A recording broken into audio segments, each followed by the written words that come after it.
Hi, everybody. It is so good to be back. I have missed everybody.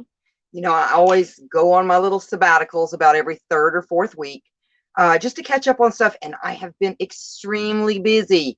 So we're going to wait for everybody to get in here. I know it takes everybody a minute to get in, get settled. Grab your popcorn, grab your blanket, turn out the lights. We've got a really cool show for you tonight. And we even have a slide presentation, almost like a little mini movie. So that'll be fun. So what I'm going to do while we wait for everybody to kind of come in is let me go ahead and get some house cleaning out of the way. So like I said, I have been really, really busy this week. We all have. We were always so busy in the background here at PBDC.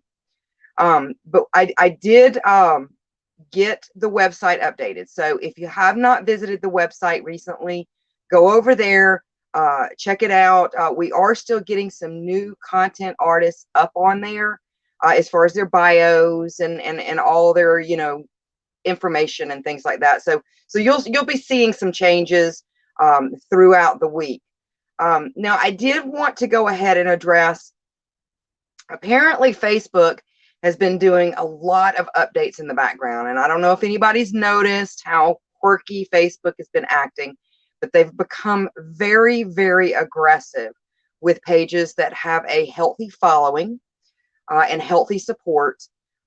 Because when you have a healthy support system and your organic reach actually does more than what they would do for you as like a paid sponsorship, they get a little upset. So they've been getting really aggressive with a lot of pages. I've heard that this is going on all across Facebook with the aggression on pages that have a healthy following. So let's take the control out of the Zuckerberg, and please share.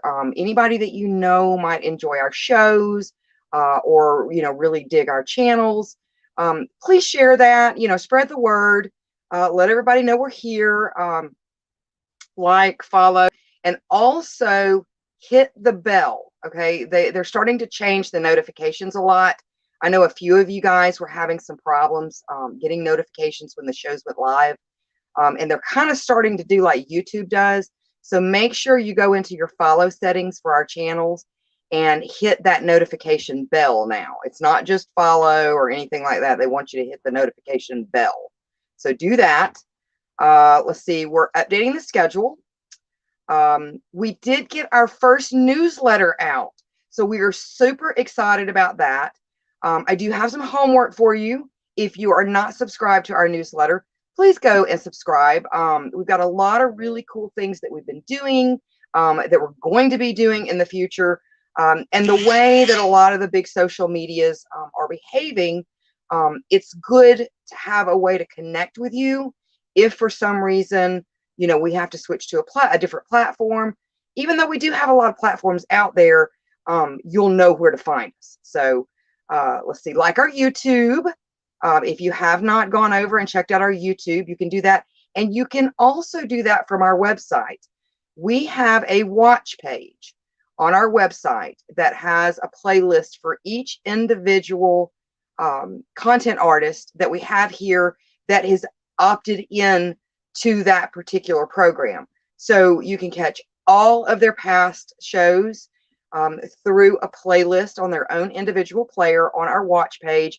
And you can also subscribe to our YouTube directly from there. Like I said, I've been really busy. We all have. Now, if you have a business group or product and are looking to advertise, PBDC TV now has limited sponsorship spaces available. You can get in touch with us here on Facebook or through our website. The rates are extremely reasonable for what we offer for paid sponsorship. And let's see, I think that may be about it as far as the house cleaning. Let's see. Yeah, that's it. That's it. So I've been really busy for this last week. So let's see what's going on in the chats, and then we're going to get started on what lies below. And this is going to be a fun one.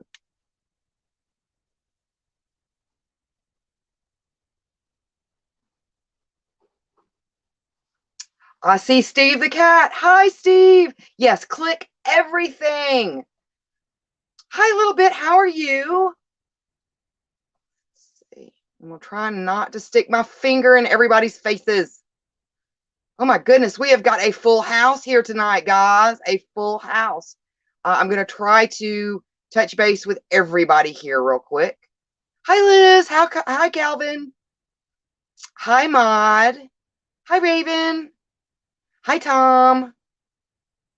See, I feel like I should be going romper, stomper, bumper, boo. I see Liz. Let's see. Hi, Genevieve. How are you? Hi, Dom. All right, let me make sure I haven't missed anybody. Hi, John. Hi, Kisa. Hi, Jennifer. Hi, Benderoy. How are you? All right, we got, my goodness, so many people here. All right, let's see. Oh, it's Damon. Hey, Damon. Okay, I think I've got caught up. All right, so let's go ahead and we're going to get started on this. So, and it's kind of a hodgepodge of different information, but I think it's going to be really fun. I had a lot of fun putting it together. So we're going to talk about really, there are so many places on this planet that have yet to really, really be investigated. And the ocean accounts for 70% of the Earth's surface.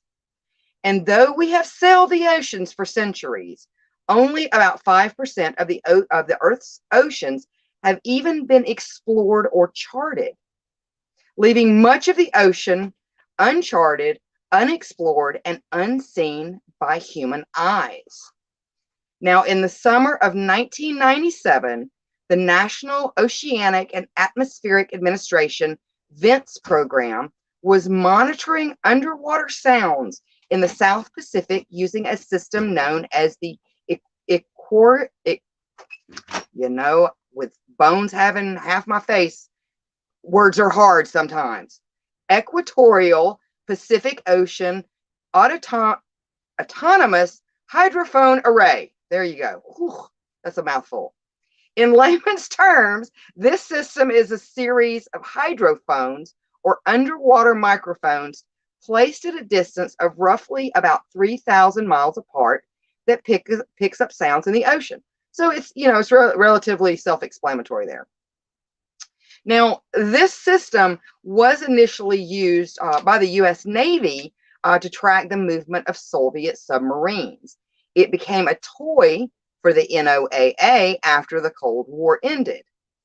Known, and some of you may know about this, known as the bloop, it was a single sound captured by two separate underwater listening stations that were located around 3,000 miles apart in the Pacific Ocean. That summer, at a distance of roughly 1,087 miles off the coast of Chile, a low-frequency sound thundered up from the depths of the ocean. More than one array sensor picked up the exceptionally loud bloop sound. It, for the most part, lasted roughly 1 minute whenever it occurred, which it did numerous times over that summer. However, the sound eventually stopped or has simply not been recorded with underwater microphones since. The sound was, guessed it, nicknamed the bloop. NOAA's Christopher Fox said the profile resembled that of a living creature. However, Christopher Fox claimed that this underwater sound was so loud that it simply could not have been made by anything as far as like a living creature or a known sea creature. Even the blue whale, the largest animal ever known in history or prehistory, is incapable of making such a noise. It would take something much larger or something with some very productive vocal organs that are therefore unknown to science at this time. And we have a clip of the bloop. So, all powerful Oz, if you would please play clip 1.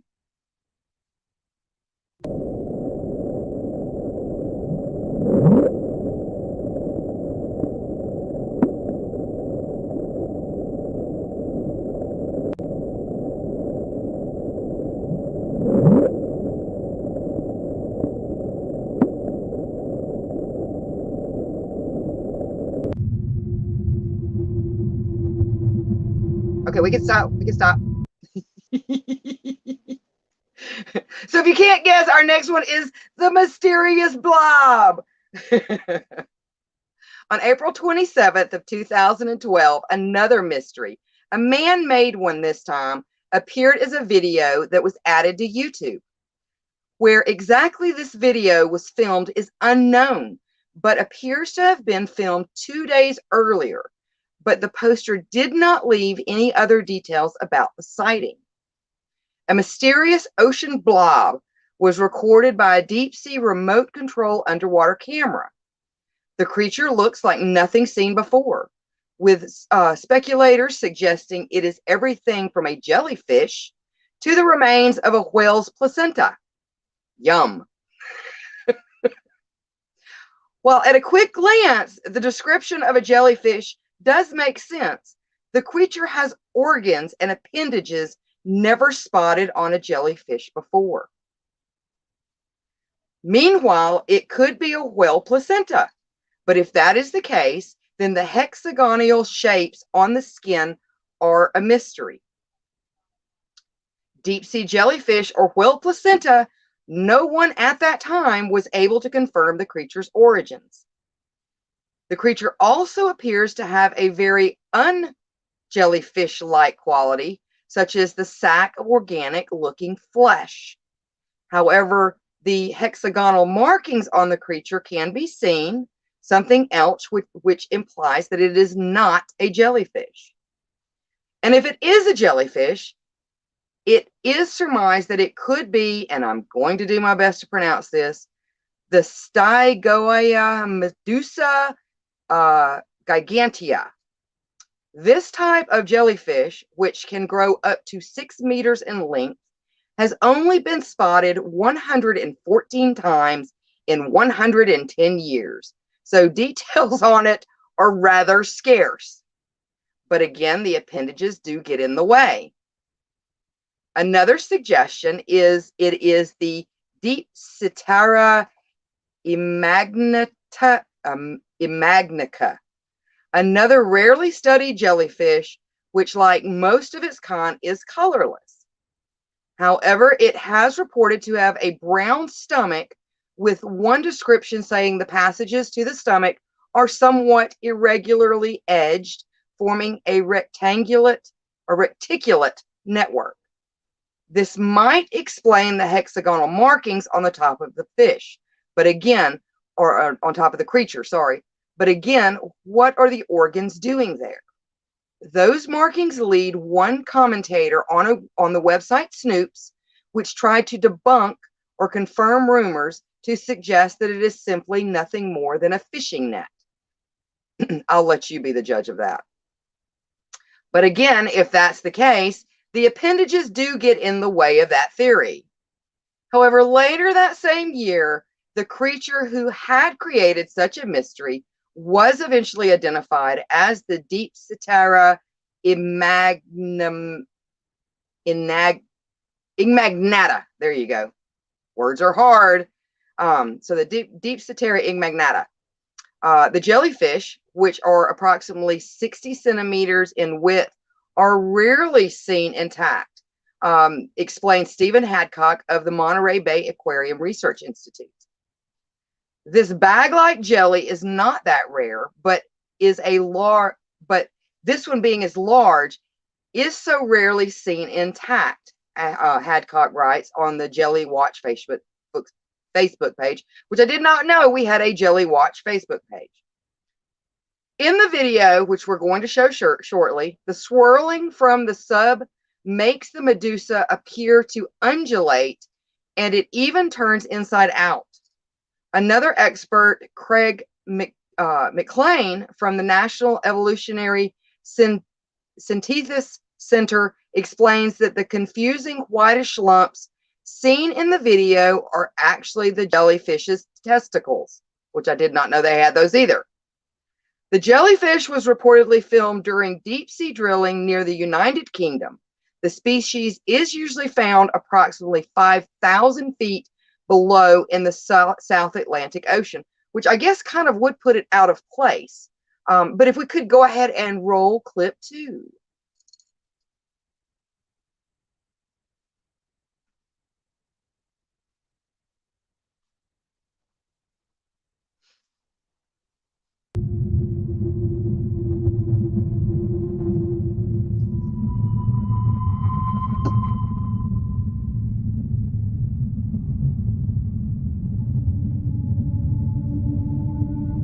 And apparently those are the testicles right there. All right, let's see what's going on in the comments real quick.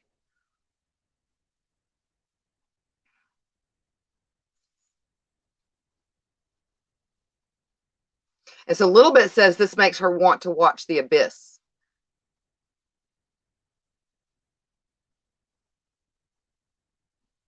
Hankai, it's a foot penis. That's pretty much what that was. It's radioactive jello. I tell you, I really creeped myself out doing research for this particular episode. So yeah, there's so many weird things in this world. And a Little Bit says, let's see, I wish Dom was a jellyfish. Reticulated networks on the placenta. Yes. Exactly, Jennifer. Jennifer says, yuck.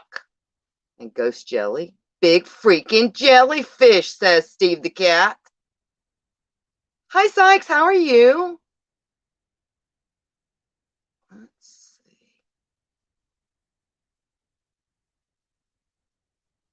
Oh, my goodness. So Liz says, well, placenta, I bet someone out there would try to eat it. You know, it seems like just about everything is a delicacy somewhere. Yes, it does need gas X, Kisa. And Jennifer says, it sounds like bubbles popping. It does. And I've got a whole bunch of other sounds, and some of them are rather quite creepy. You know, a lot of scientists have come up with theories with some of these noises as to what they think it could be. But the thing about it is, no one really knows for sure. Makes you think a lot about when you're swimming or boating in the ocean after this. I tell you what. Lots of stuff going on up underneath your boat and under your feet. Yes, the bloop. Well, I'm glad you're doing well, Sykes. We are doing well here too. We have been very busy. And then Liz says, I love the sounds underwater. Well, we're going to get to some, that's for sure. I've got quite a few that they do not know what actually is causing them. So, like I said, some of them are rather creepy. All right, so now we're going to talk about, we're still in the ocean, but I want to talk about an incident that occurred, and it's really, really well known, especially in Canada, maybe not as much here in the US. But anybody out there that is a UFO aficionado, we're going to talk about the Shag Harbor incident. Now, an extraordinary event in 1967 would practically put this small fishing village of Shag Harbor on the map. Located at the southern tip of Nova Scotia, this rural community would be the host to one of the best documented UFO events of the past 40 years. According to the story, on the evening of October 4th, 1967, residents of Shag Harbor, Nova Scotia, witnessed 4 orange lights in the sky over the ocean, apparently attached to some sort of aircraft.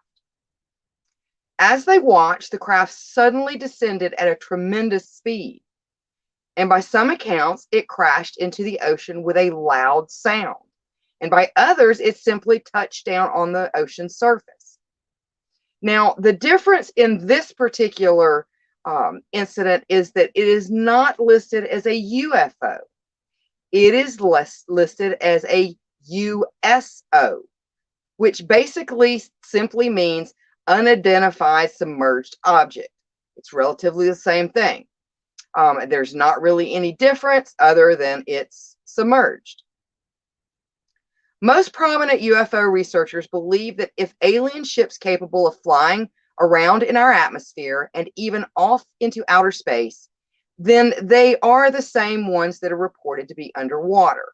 This is reinforced by the fact often a single craft is spotted moving from sky to sea or vice versa. They operate in any climate and any ocean. In some cases, they're even said to have the ability to bore directly through polar ice without slowing down and leaving a perfectly made hole behind them. The Shag Harbor incident, in fact, is one of the few times authorities have thrown up their hands and written off the sighting of the UFO. It is a strange tale on the surface, but gets even more bizarre when you look beneath the waves. Named for the shag, a bird of the Cormorant family, the harbor was literally left off most maps of the time, but that would change once and for all. The tiny fishing community has always had its stories of giant sea serpents, man-eating squid, and ghost ships. The list of local color would see one more addition to this list, a story of a visit of a mysterious flying aircraft of unknown origin. This craft would visit the waters of Shag Harbor, permanently stamping the village's name in the public eye.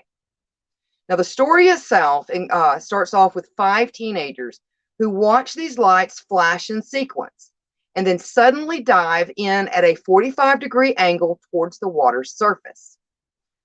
The witnesses were surprised that the lights did not dive into the water, but seemed to float on the water, approximately 1/2 mile from the shore.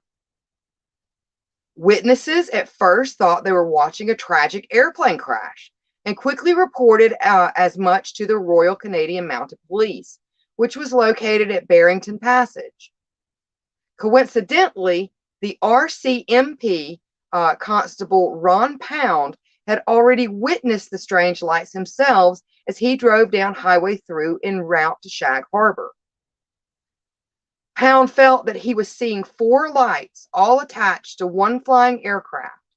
He estimated the craft to be about 60 feet long. Constable Pound made his way to the shore to get a closer look at the phenomenon. He was accompanied by Police Corporal Victor Workenbecky, Constable Ron O'Brien, and other local residents. Pound clearly saw a yellow light slowly moving on the water, leaving a yellowish foam in its wake. All eyes were glued on the lights as it slowly either moved too distant to be seen or dipped into the icy waters. Coast Guard cutter number 101 and other local boats rushed to the spot of the sighting, but by the time they arrived, the light itself was gone. However, the crewmen could still see the yellow foam, indicating that something had possibly submerged. Nothing else could be found that night, and the search was called off around 3 a.m. The RCMP ran a traffic check with the Rescue Coordination Center in Halifax and NORAD radar at Baccaro, Nova Scotia. They were told that there were no missing aircraft reported that evening, either civilian or military. The following day, the Rescue Coordinator Center filed a report with Canadian Forces which their headquarters is in Ottawa. The report stated that something had hit the water in Shag Harbor, but the object was of unknown origin. The HMCS Granby was ordered to the location, where divers searched the bottom of the ocean for several days, but without positive results. Soon, the story of the mysterious crash at Shag Harbor died as quickly as it had begun. That is until 1993. As the original story faded from papers and newscasts, several theories were put forward. One explanation was that it was a Russian spacecraft that had crashed, which would explain the presence of a Russian submarine in the area. There was also the rumor of American involvement in the follow-up investigation, but there was no official statement from the United States. The Shag Harbor incident would have new life breathed into it through the efforts of MUFON investigator Chris Stiles. And if anybody's not familiar with MUFON, look it up. They're kind of involved in a lot of different stuff. The case intrigued him so much that he decided to search for more details. Stiles found that the names of many of the original witnesses through newspaper clippings and was able to interview many of them. Stiles was assisted by MUFON investigator Doug Ledger. These 2 men would uncover some extremely compelling evidence through their interviews. They discovered that when the divers of the Granby finished their work, the case was not over after all. The divers, along with other witnesses, related these events. The object that dove into the waters of the harbor had soon left the shag area, traveling underwater for about 25 miles to a place called Government Point, which was near a submarine detection base.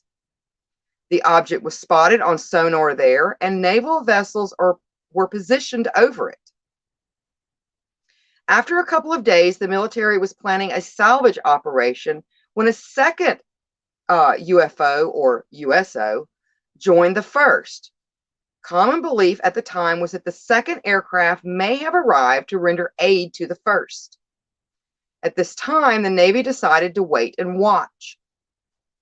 After about a week of monitoring the two USOs, some of the vessels were called in to investigate a Russian submarine which had entered Canadian waters. At this point, the two underwater craft made their move.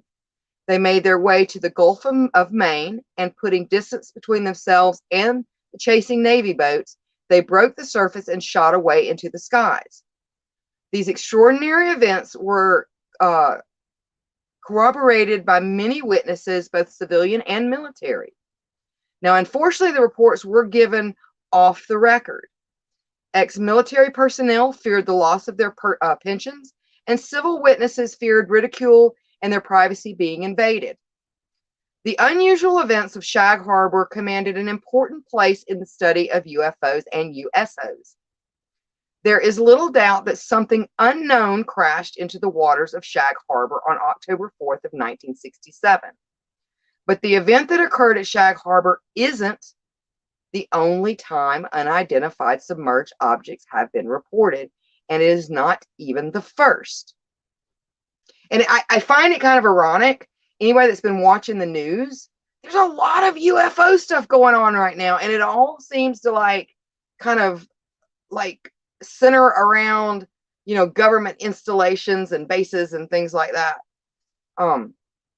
So strange underwater crafts have played tag with military and submarines, just as they have with our aircraft, and shadowed the U.S. Navy's most powerful ships.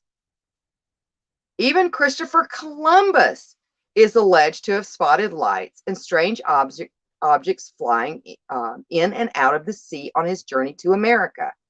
And Great and Powerful Oz, you can play clip, I think we're on clip 3.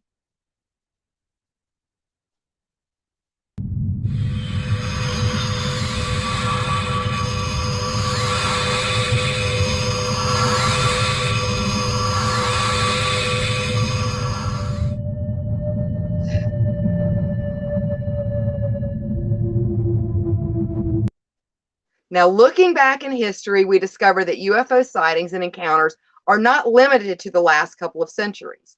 What will be considered a UFO testimonies existed in all ancient civilizations, but can also be found in European Middle Ages and Renaissance.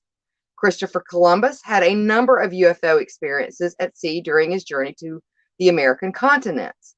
Columbus took the incident as a sign that he would soon find land. The sighting was documented on the ship's diary. The incident took place on October the 11th of 1492 at around 10 p.m. At the time, the incident is said that the Santa Maria, his ship, one of his ships, was sailing through what is now known as the Bermuda Triangle. The crew first noticed a dish-shaped object emerging from the sea. The description given in the ship's log is that of a wax candle light moving up and down in the night sky. Prior to this incident, the ship's logs in the months of September, both on the 17th and the 20th, provide accounts of what are described as stars making noticeable movements in the night sky. So from Columbus to Sag Harbor and on to modern day, people are seeing bizarre craft, not just in the skies, but in the ocean. And we're going to stop for a station identification, and then we're going to comments, because we have oodles.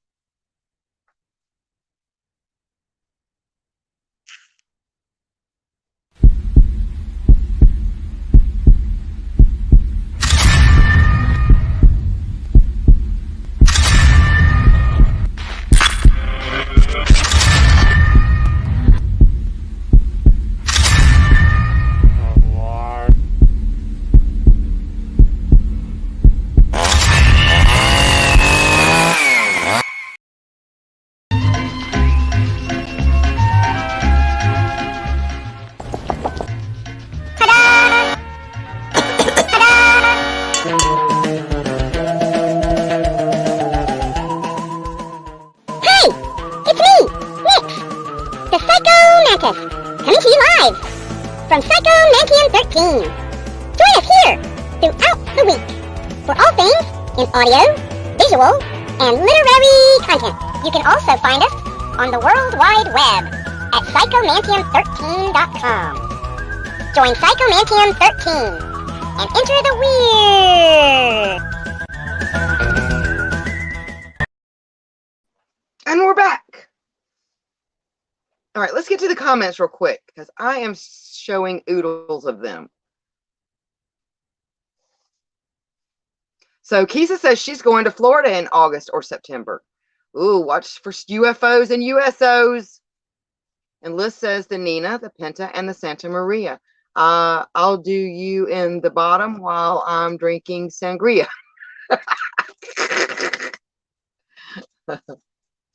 Hi, Angie. How are you? And so Jennifer says they need to just come out and say, we are not alone. We are not dumb. Well, and anybody that's got, you know, like any, like, I mean, we cannot be the only life forms in space in all of these, you know, never ending universes. Now that it's debatable on, you know, if we've got other entities here and how they may have gotten here, whether it was through spacecraft or wormholes or dimensional shifts and things like that. But that's neat stuff to think about. But yeah, you're right. And they've been talking about it a lot lately. So are they getting ready to like tell us something? You know, it's a big question because like, it's just like, I've seen so many articles on it lately. It's really quite weird. Hi, Mark. How are you? And then Beth says, I joke with my family. Aliens created the virus and are trying to change humans into superhuman beings like them. That, you know, that's a thought. That's a thought. I always wondered if maybe we aren't, you know, because they found like the mitochondrial Eve. But what caused that step from like Cro-Magnon and more of like an animal type humanoid into the humans that we are today? Could we be some sort of cross species?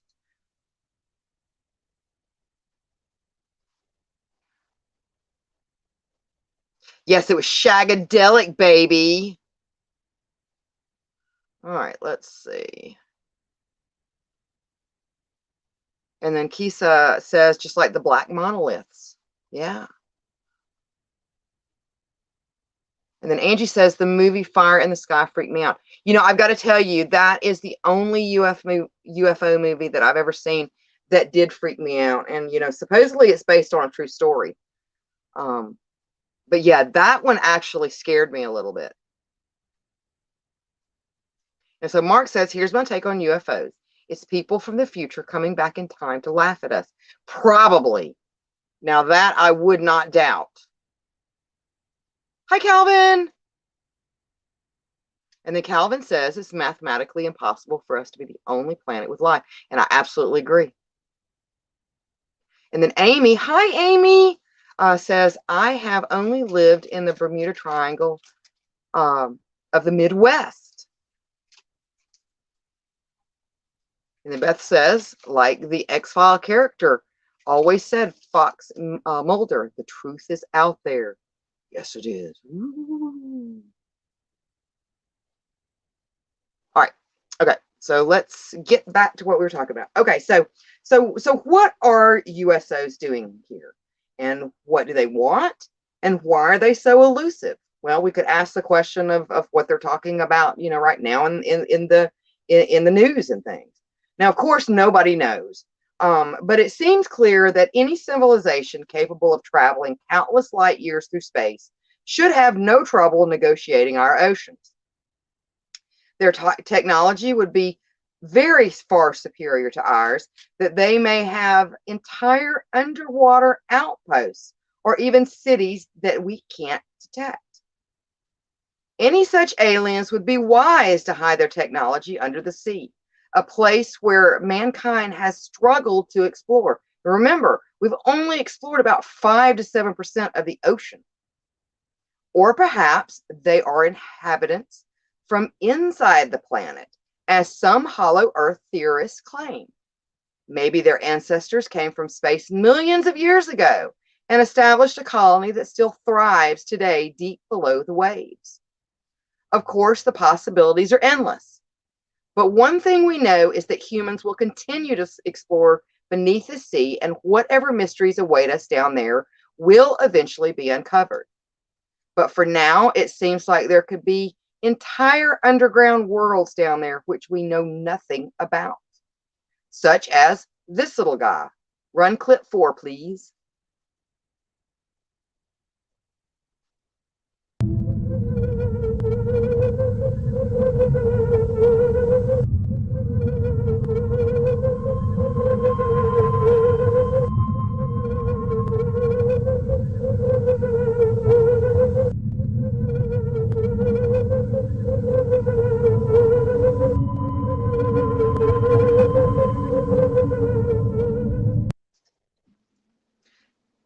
Now, that little guy is the Magnapina squid. They are one of the deep sea's more ethereal creatures. Little is known of this squid, and very few have ever been captured. But visual sightings are not the only strange and unusual occurrences that have been captured in the depths of our oceans. Like the bloop, some mysterious occurrences are of the audio variety. In fact, though, there have been many possible explanations offered. Scientists monitoring the oceans have uncovered a handful of sounds that they can't fully explain. Now, the first one is called Julia. The strange whining sound was recorded by the Eastern Equatorial Pacific Anomalous Array on March 1st of 1999, and an origin between Bransfield Straits and Cape Adair. This sound was recorded on March 1st of 1999, like I said, by the Equatorial Ocean Autonomous Hydrophone Array, which is the underwater speaker in layman's terms. The source of the sound is unknown, but it is sufficiently loud to be heard over the entire array. The duration is approximately 15 seconds. Now there's going to be a total of, I think, 4 here. The other one is called the slowdown. This sound is similar to a distant wailing or something falling from the sky. It was recorded on May 19th of 1997. A lot of stuff going on in the 90s. On the Eastern Equatorial Pacific Ocean Autonomous Hydrophone Array in the Arctic Peninsula. This sound was recorded May 19th of 1997. I'm just going to say on the in the underwater microphones. The sound slowly descends in frequency over about 7 minutes and was of sufficient amplitude to be heard on 3 sensors at 95 west and 8 south, 0 and 8 north at a range of nearly 2,000 kilometers. This type of signal has not been heard before or since. It yields a general location near 15 south, 115 west. The origins of the sound, again, are still unknown. The next one that we're going to review here in a minute is called the upsweep. The upsweep seems to be seasonal, reaching its peak during spring and fall. The upsweep, which was first recorded in August of 1991, unlike most of the other sounds on this list, it can still be heard today. While the noise is strongest in the spring and fall, it appears to be getting generally weaker and weaker over time. It's located somewhere deep in the South Pacific near Antarctica, located about 2,500 miles due west of the very southern tip of South America. It was initially thought that this sound might be created by fin whales, but in 1996, researchers Emily Okal and Jacques Taldiner argued that there weren't enough variations in the tone for it to be biological. Whales wouldn't be able to communicate much if they only use the same tone over and over. And it's a weird sounding one. And lastly, the train, which is pretty self-explanatory. This sound was recorded on March 5th of 1997 on the, and I'm not going to say that company's name, the underwater microphones. The sound rises to a quasi-steady frequency. The origins of this sound are unknown. So I'm going to let you guys listen to these. If we can go ahead and run clip 5. And I've got them kind of jacked up, so you may have to adjust your volume a little bit.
All right, so let's go to some comments. I thought those were really, really cool, especially the, what was that? The upsweep.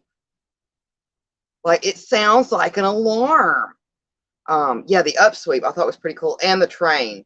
And the upsweep is the one that you can still hear today, even though it does seem to be getting fainter and fainter as the years go by.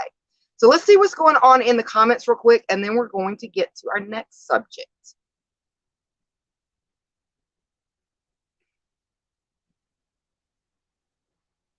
And so Beth says these sounds are quite hypnotic. They really are, and they're a little on the creepy side too. Like, you know, just to think like all this kind of stuff goes on under the water. And I love the ocean. I love swimming in the ocean, but it does make me think about it a little bit different. Yes, imagine getting eaten by any number of those leviathans. I try to pick out some really creepy ones. Some nightmare fuel. Hi, Rebecca. How are you? And so Rebecca asked, are these all on the same one or different ones? These sounds were recorded at different times in different areas and for different lengths. Some of them were only ever heard once. Some continue today, and some seem to be seasonal, and they don't really know what's causing them. They've got speculations. I mean, like any scientist is going to have to question anything and come up with a theory. But there's no one agreement on what these sounds could be.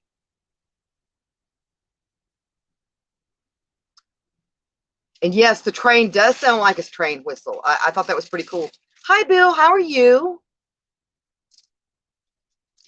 And so Mark says, just in, the underwater sounds have been translated to, hello, we've been trying to reach you about your submarine's extended warranty.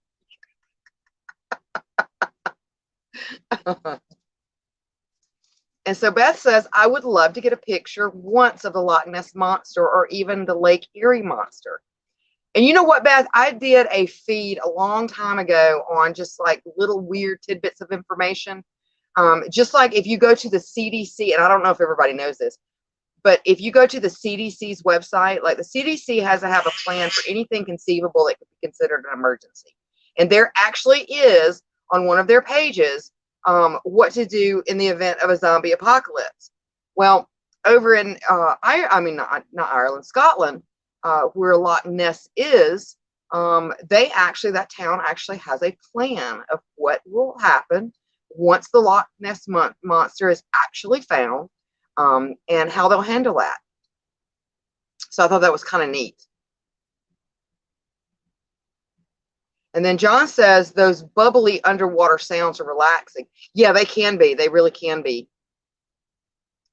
And then John says, if I was rich, I'd build a submarine that looked like that just to freak people out.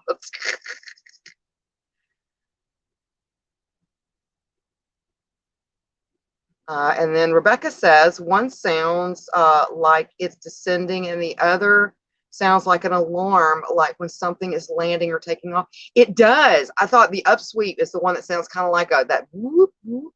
It does. It sounds like an alarm. It absolutely does. All right, so let's get on to our next one. And this one's a little sad. This one pulled on Mother Delamorte's heartstrings just a little bit. So, and some people may be familiar with the story. So in 1989, a team of HWOI biologists first detected an unusual sound in the northern Pacific Ocean. Over there near you guys, Frank and Liz. It had all the repetitive low-frequency earmarks of a whale call, but at a unique frequency, which is 52 hertz. That is far higher than the normal 15 to 25 hertz range of a blue or fin whale. They recorded it again in 1990 and in 1991. With the end of the Cold War, like we explained on the sound surveillance systems or the underwater microphones, thank God these people right here, they actually have a abbreviation for it, which is the SOSUS, which is a hydrophone network built to monitor, like I said, the old Soviet submarines. Using SOSUS, the WHOI team picked up the lone call of the same 52 hertz whale and have tracked it every year since, as it roams wildly through the northern Pacific from offshore California to the Aleutian Islands off Alaska.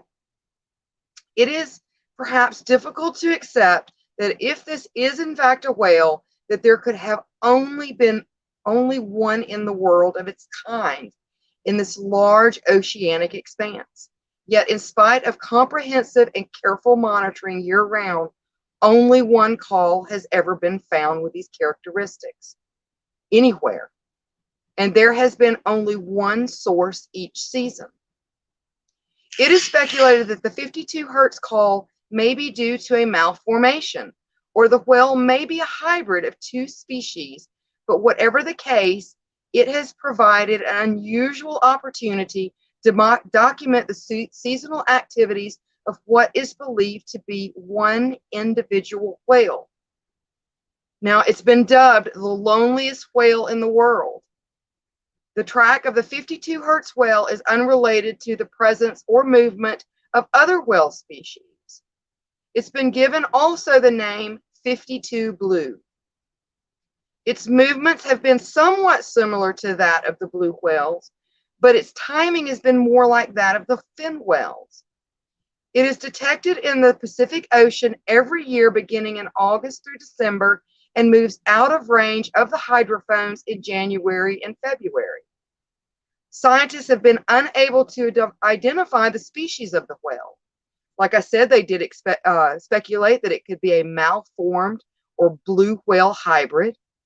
The research team is often contacted by deaf people who wonder whether the whale may also be deaf. Whatever the biological causes that underline, it is unusually high frequency voice, that does not seem to be a detriment to its survival. The fact that the whale has survived and apparently matured indicates that it's probably healthy, but it does not follow any of like the migratory patterns. And it's the only one that does a whale call at 52 hertz. So it's kind of sad.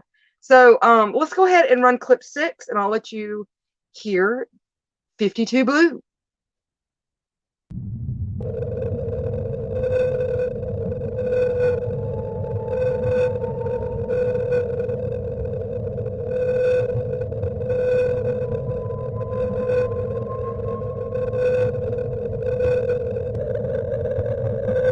And that's its migratory pattern, which is completely off from what the other fin and blue whales migrate at.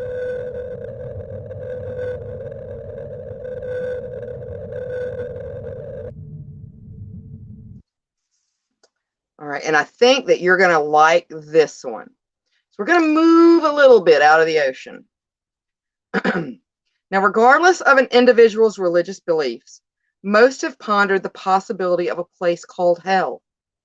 Perhaps it's been the late evening hours when our insomnia-ridden minds wander to dark and seldom explored regions, and thoughts of one's inevitable demise begins to surface. Where will we go after we draw our final breath? On October 2002, airing on Coast to Coast AM, a guest named Dallas Thompson, an adventurer, appeared on the show to discuss a series of borehole experiments in a remote area of Siberia. Art Bell, which was the host of Coast to Coast AM at the time, later received a copy of the recording from one of his listeners along with a message that read, "I just recently began listening to your radio show, and I could not believe it when you talked about the sounds from hell tonight. My uncle had told me the story a couple of years ago, and I didn't believe him. Like one of your listeners who discounted the story has nothing more than just a religious newspaper fabricated account. The story about the digging, hearing of the sounds from hell is very real. It did occur in Siberia. My uncle collected videos on the paranormal and supernatural. He passed away fairly recently. He let me listen to one of the audio tapes that he had on the sounds from hell in Siberia, and I copied it." Apparently, the listener referenced haunting sounds captured at a deep Siberian drilling experiment 2 decades prior.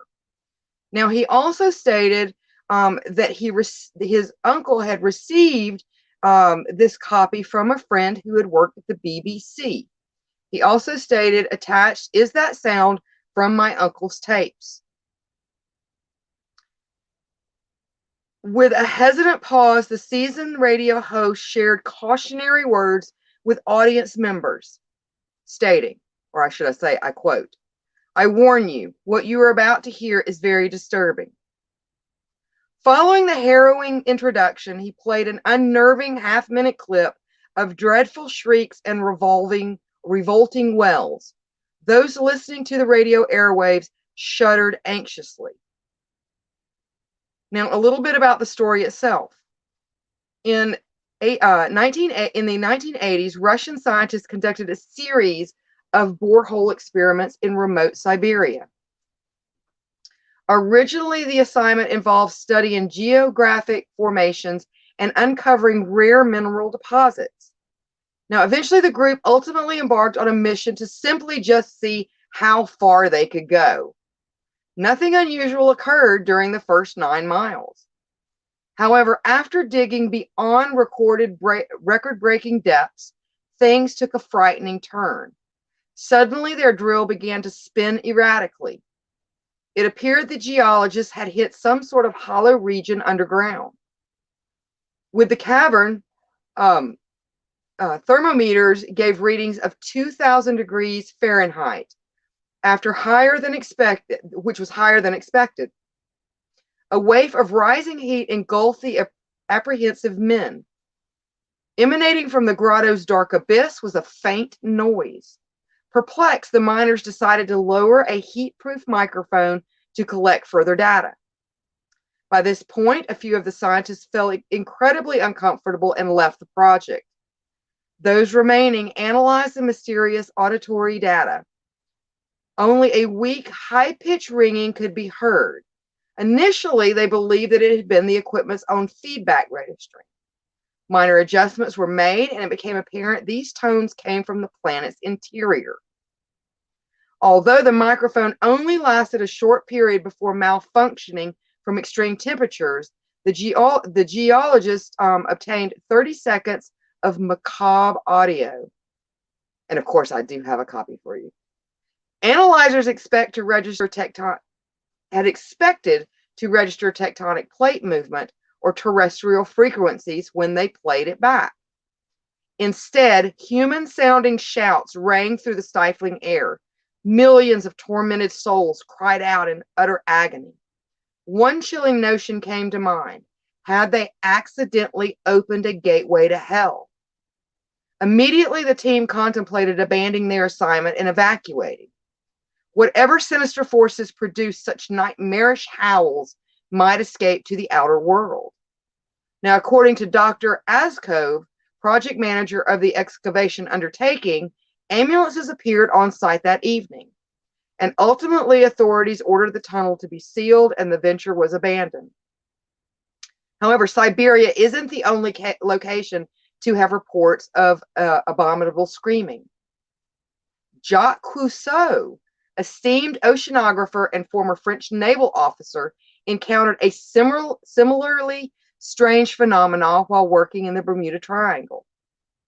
During a routine scuba expedition, he decided to explore an underwater cave. Now, a wave of apprehension unexpectedly formed in the pit of his stomach. Being rational and logically minded, the experienced master diver quickly dismissed the feelings of unease. As Cousteau swam further into the claustrophobic inducing abyss, a deafening chorus of anguished yells filled his ears. Thousands of insufferable mortal vocals filled the eerie aquatic lair. At once he returned to the surface in a frenzied state. Upon returning to the ship, he shakingly confirmed in his fellow seafarers. Cousteau told them that humanity wasn't ready for what he encountered mere moments before. The tragic ordeal greatly affected him, and he refused to ever dive again. Many argue the well to hell is an outright hoax contrived by religious groups in an attempt to frighten both believers and atheists alike. Others say a scene from Mario Bava's 1972 film Baron Blood is responsible for the grim shrieking. Conspiracy theories argue the audio was obtained amid Black Friday sale at Walmart. Nevertheless, legends often originate from a grain of truth. Might it be plausible Russian scientists truly did record bizarre sounds within the bowels of the earth? And please roll clip 7.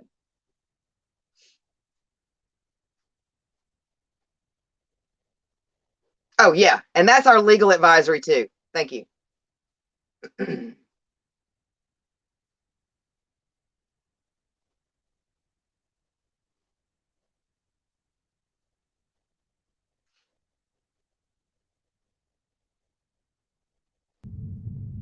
Now, I've got a clean copy of it now, and I warn you, this could scare you. To those who discounted the Siberia Sounds from Hell story, it is true, and I, for one, wish it wasn't. Rick, listening from Chicago.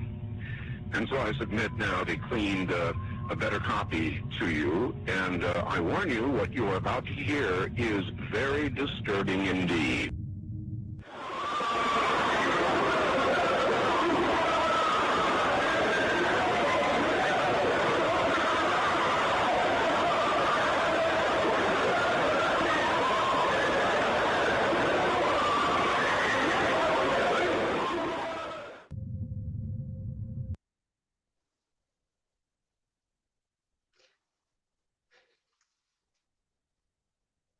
And yes, this does apply. We are protected under the fair use clause there. So there you have it. All right, so let's see what's going on in the comments real quick. And then I'm going to, I did save the best for last, the best for last. I'll show you the scariest creature in the sea that I found. But let's get to the comments first.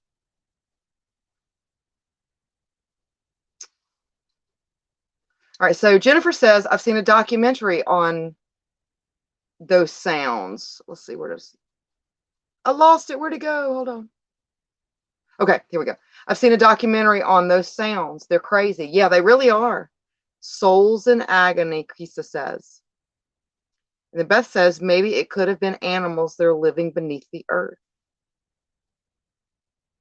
And if you ever really want, and kind of going off what you're saying, Beth, if you ever really just want just an entertaining theory, like conspiracy theory, to just, like, sometimes I'll study things just for the fun of it, just because they're fun. Check out the hollow earth theory. There's a lot of really fun things about that. And we were kind of introduced to that, recently with the whole, Godzilla versus King Kong and the hollow earth. But there's a lot of really entertaining stuff there with that. Yes, watch Godzilla versus Kong. And then Mark says, yep, that's Walmart. And then Jennifer says there is a pipe that holds the record for being the deepest that they recorded some crazy sounds. Yes, and I believe that these sounds, if we're talking about the one in Siberia, there's several, but it is a hole. It is a drilled hole, and it's pretty freaking creepy where these supposed sounds came from. And then John says, I remember Art Bell. Used to listen to him all the time. Good to hear his voice. I thought the same thing. I was so stoked when I found that audio clip. And his stuff was always really interesting. And for anybody that hasn't listened to Art Bell, he's passed now, but go back and you can still find like the old editions of the Art Bell Coast to Coast. And his Halloween specials were the best.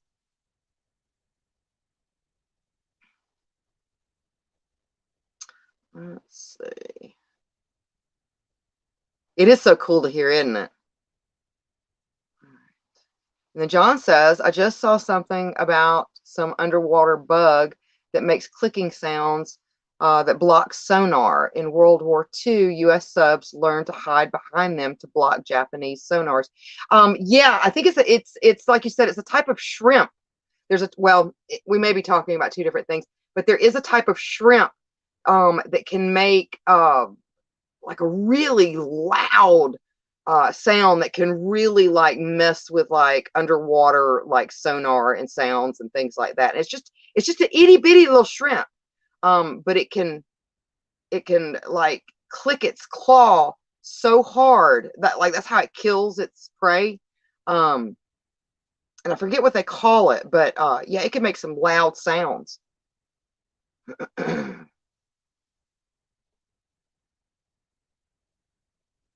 Okay, let's see. And then Maud on Sacromantium says George Noory does a good job. Yeah, he's a little bit more like the Black Helicopters and stuff, or at least he used to be, where Art Bell was just kind of all over the place. But yeah, he's good too. He's good too. Was it the mantis shrimp, Calvin? That may have been it. Okay, all right, so let's go ahead and kind of close this out. So, mankind knows about outer space, more about outer space than the deep oceans. And until more evidence is gathered, we can only speculate that what truly resides in countless miles underground and what lies below. Now, I do want to go ahead. I'll go over a schedule that we have for this coming week. And I do want to let you know, first and foremost, everybody that has joined me here tonight, thank you so much. If it weren't for supporters like you guys, what we do here, like none of this would be possible. And so we really, really, really appreciate you guys' support and tuning in and sharing and everything that you guys do, because you guys are the bestest. Now, if you do want to tune into any of our other shows, Coming up on Friday at 8:30 p.m. Eastern Standard Time will be the Dom and Tom Show. Then at 10 p.m. will be Roots Bleed Red. And at 12 p.m., Cemetery Joe. And I do believe that his episode is going to be over here on Facebook this time. Now, his movies, because Facebook does things a little bit differently with like fair use and public domain and licensing and all that kind of stuff, that it's just really a pain in the ass to show old movies over here. So he does all that over on YouTube. Again, if you want to go to our watch channel, he's got his own player. You can catch up on any back episodes or movies that he's done. Now, let's see. Saturday at 6 p.m. Eastern Standard Time will be the Night of the Living Dread Scurry Face edition. It will only be one show this week. They've got some other stuff that's going on, and since that's a cross-posted feed, it's going to kind of knock out two birds with one stone. So they'll be on at 6 p.m. Eastern Standard Time. They'll be back the following week with the normal 8 p.m. Psychosocial Hour. Now at 9:30, we'll be having the Metal Show with Beast and Jugs Unright. And then 11 p.m. Eastern Standard Time will be Tom's World. Sunday at 8:30 p.m., The Side Show with Chaos and Squeaks. And Monday at 8:30 p.m., Out of the Ordinary with Mikey, which I really, really love the new show that he's doing. It's really, really fun. Then at 10 p.m., if you have not caught Spooky Tales with Steve the Cat, you must catch the next episode of Spooky Tales with Steve the Cat, because it is just absolutely fun. And who does not like fun? Come on, everybody likes fun. Now, Tuesday, 7 p.m. on Psychomantium 13 and PBDC TV, we have the Creepy Parlor with Genevieve. Now, we do have a new show that is also on Tuesdays at 7 p.m. Eastern Standard Time that is on PBDC and Psycho Bunny DC, and that is Off the Cuff with Dustin Heinze. So check that out. He had a really neat guest on there last week, and he just has all kinds of different guests and all different kinds of topics and things like that. I think you'll really like it. And like I said, first and foremost, I want to thank every single one of you guys for everything you do and tuning in and supporting us. Again, without it, none of this would be possible. And if you would like to further support the artists here, please check out our coffee bar on our website and buy us a coffee through Ko-Fi. And like I said, I'm saving the best for last. The most hideous, the most horrible, the most frightening creature in the sea.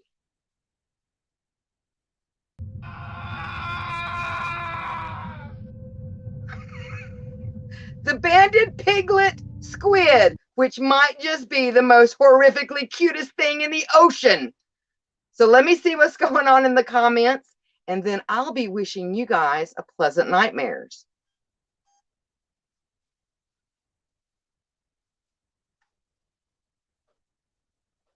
Hi, Lewis. How are you? And thank you. You have a very good night as well.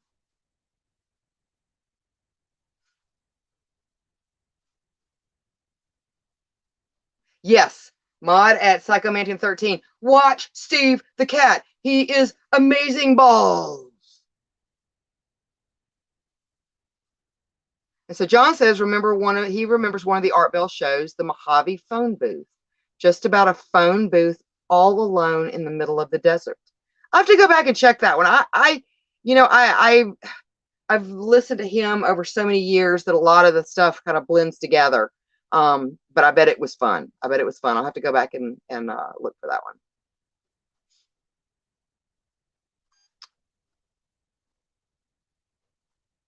All right, guys.